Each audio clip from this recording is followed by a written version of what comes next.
E a receitinha de hoje é bolachinha caseira. Ela não vai açúcar e nem farinha de trigo e simplesmente desmancha na boca.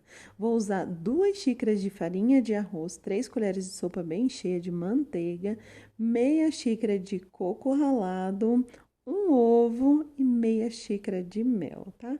Agora é só ir apertando a massinha assim, depois coloque o fermento químico para bolo e vamos apertando essa massa até ela ficar uma bolinha bem lisinha e ela não grudar nos dedos, tá? Agora você pode fazer o formato que você quiser. Aqui eu fiz bolinha e apertei, ficaram assim, ó. Coloque em uma forma, vamos levar para assar a 165 graus por aproximadamente 20 minutinhos, ou até ela ficar assim, olha, bem douradinha. Depois é só deixar esfriar essa bolachinha que simplesmente desmancha na boca, colocar em um vidro, passar um cafezinho e se deliciar.